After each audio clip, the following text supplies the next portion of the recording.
ಇನ್ನೊಬ್ಬರ ಹೊಂಡನ್ನ ಎಂದೋ ಮುಟ್ಬಾರ್ದ.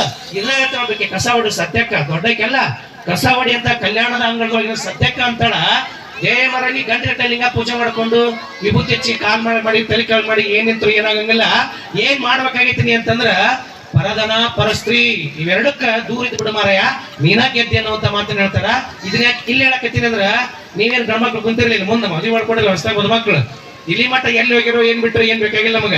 ಇವತ್ತ ತಾಳಿ ಕಟ್ಟಿ ಈಕಿನ ನನ್ನ ಹೆಂಡತಿ ಅಂತ ಕಟ್ಕೊಂಡ್ರ ಬಳಕ ಸಾಯಿ ಮಠ 7 ಜನ್ಮಕ್ಕೂ ನೀನ ಹೆಂಡತಿ ಅಂತ ಕಷ್ಟ ಸುಖ ಎಲ್ಲದ್ರೊಳಗೂ ಪ್ರತಿಯೊಬ್ಬ ಹೆಂಡತಿ ತನ್ನ ತವರನ್ನ ಬಿಟ್ಟು ಗಂಡನ ಮನೆಗೆ ಬರ್ಬೇಕಂದ್ರೆ 100 ಕನಸುಗಳ ಮೂಟೆಯನ್ನು ಹೊತ್ಕೊಂಡ್ ಬಂದಿರ್ತಾಳ.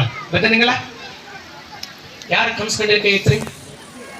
ಕನಸು ಯಾವ ಕಂಡ್ರಂಗಿಲ್ಲ ಹುಟ್ಟೆ ಇಲ್ಲ ಅಂತ ಅರ್ಥ. ಜೆ ಶುದ್ರಪ್ಪ ಅಂತಾನ ದೀಪಗಳಿಲ್ಲದ ದಾರಿಯಲ್ಲಿ ಹೇಗೋ ನಡೆಯಬಹುದು, ದೀಪಗಳಿಲ್ಲದ ದಾರಿಯಲ್ಲಿ ಹೇಗೋ ನಡೆಯಬಹುದು, ಕನಸುಗಳೇ ಇಲ್ಲದ ಹಾದಿಯಲ್ಲಿ ನಡೆಯಲಾಗದು ಅಂತ ಹೇಳ್ತಾನವ. ಬದುಕಿಗೆ ಒಂದು ಕನಸ ಇಲ್ಲ ಅಂದ್ರೆ ಏನ್ ಮಾಡ್ಬೇಕಾ? ಬದುಕಂತ ತಗೊಂಡು ಬೆಂಕಿ ಹಚ್ಚದೇನ್?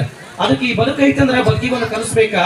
ನೀವು ಕೂಡ ಕನಸು ಕಾಣ್ಬೇಕ. ಮೇಲೆ ಇಬ್ರು ಗಂಡ ಐತಿ ಹೊಸದಾಗಿ ಬಂದಿರೋದ್ರ ನೀವೆಲ್ಲ ಏನ್ ಕನಸು ಕಾಣ್ಬೇಕಂದ್ರ ನಾವು ಕೂಡ ಕನಸು ಕಾಣಕತ್ತೀವಿ. ಎಂತ ಕನಸು ಕಾಣ್ಬೇಕಂದ್ರ ಅಲ್ಲಿದ್ದ ನಮ್ಮ ಮನೆಗೆ ಹೆಂಡತಿಯಾಗಿ ಬಂದಾಳಂದ್ರ ಅವಳು ಕೇವಲ ಹೆಂಡತಿ ಅಲ್ಲ, ನಮ್ಮ ಭಾಗ್ಯದ ಬಾಗಿಲು. ನಮಗ ಸೇವೆಯನ್ನ ಮಾಡುವಾಗ ನನ್ನ ಸಹೋದರಿ ಆಗಿರ್ತಾಳ. ನಾನು ಕಷ್ಟ ಕಾರ್ಪಣ್ಯ ಅಂತ ಕೈ ಚೆಲ್ಲಿ ಅಂತಾಗ ಮಾರ್ಗದರ್ಶನ ಮಾಡುವಾಗ ನನ್ನ ತಾಯಿ ಆಗಿರ್ತಾಳ. ನನ್ನ ಜನ್ಮದ ಸಂಗಾತಿಯಾಗಿ ನನ್ನ ಬಾಜು ಒಂದೇ ವಸ್ತು, ಒಂದೇ ಹೆಣ್ಣ ಇರೋದು. ಜನಿತಕ್ಕೆ ತಾಯಿಯಾಗಿ ಹುಟ್ಟಿದಳು ಮಾಯಿ, ಒಂದೇ ವಸ್ತು. ಅದೇ ತಾಯಿಯಾಗಿ ಬಂದಿರ್ತದ, ಅದೇ ಹೆಂಡತಿಯಾಗಿ ಬಂದಿರ್ತದ, ಅದೇ ತಂಗಿಯಾಗಿ ಬಂದಿರ್ತದ, ಅದೇ ಸಹೋದರಿಯಾಗಿ ಬಂದಿರ್ತದ. ಒಂದೇ ವಸ್ತು ವಿಭಿನ್ನ ರೂಪ ತೋಡಿ ಭೂಮಿಗೆ ಬಂದಿರ್ತದ. ಅದಕ್ಕೆ ಹೆಣ್ಣು ಹೆಣ್ಣಲ್ಲ, ಹೆಣ್ಣು ರಕ್ಕಸಿ ಅಲ್ಲ. ನಮ್ ಶರಣ ಹೇಳ್ತಾರೆ ಹೆಣ್ಣಿಗೆ ಎಂತ ದೊಡ್ಡ ಸ್ಥಾನ ಕೊಟ್ಟಂದ್ರ ಹೆಣ್ಣು ಹೆಣ್ಣಲ್ಲ, ಹೆಣ್ಣು ರಕ್ಕಸಿ ಅಲ್ಲ, ಹೆಣ್ಣು ಸಾಕ್ಷಾತ್ ಕಪಿಲ ಸಿದ್ಧ ಮಲ್ಲಿಕಾರ್ಜುನ ಅಂದ್ರು. ಅದಕ್ಕೆ ನಿಮ್ಗೆ ದೈವತ್ವದ ಕೊಡುಗೆಯನ್ನು ಕೊಟ್ಟಾರ ನಮ್ ಶರಣರು. ಅದಕ್ಕೆ ಹೆಣ್ಮಕ್ಳಂದ್ರೆ ಸಾಮಾನ್ಯ ಅಲ್ಲ. ತೊಟ್ಟಿಲು ತೂಗುವ ಕೈ ಬಹಳ ಹಳೆ ಸ್ಲೋಗನ್. ಏನ್ ಮಾಡ್ಬೋದು? ಜಗತ್ತನ್ನೇ ಆಳಬಹುದು. ಕೈ ನಿಮ್ಮ ಕಲ್ಪಂತ ನಿಮ್ಮನ್ನ ಕೇಳಕತ್ತೇನ. ಜಗತ್ತನ್ನೇ ಆಳಬಹುದು. ತೊಟ್ಟಿಲ ತೂಗುವ ಕೈ ಜಗತ್ತನ್ನು ಆಳ್ಬಹುದು ಅಂತ. ಅದಕ್ಕೆ ಜಗತ್ತನ್ನು ಆಳ್ತದ. ಹಾಗಾಗಿ ನೀವೆಲ್ಲರೂ ಹೆಣ್ಮಕ್ಳ ಮನೆ ಹೊಸದಾಗಿ ಮದುವೆಯಾಗಿ ಬಂದಾರ ಅಂತ ತಲೆಗಿಟ್ಕೋರಿ.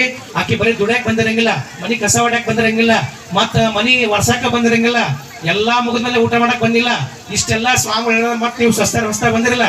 ಸ್ವಾಮಿ ಹೇಳ ನಾನೇನು ಕಸ ಹೊಡಿಲ್ಲ ಅಂತ ಕೂತೀರಿ. ಮತ್ ನೀವು ಮನೆಗೆ ಹೋಗಿ ನಿಮ್ಮ ಮಾತುಗಳು ಹೇಳಿದಾಗ ವೇದಿಕೆ ಮೇಲೆ ಸ್ವಾಮಿ ಹೇಳ ನಾನ್ ಯಾಕೆ ಹೊಡಿಲಿತ್ತಿ ಕಸನ, ನಿಮ್ಮ ಅಪ್ಪ ಹೊಡಿಂಗಿಲ್ಲ ಅಂತ.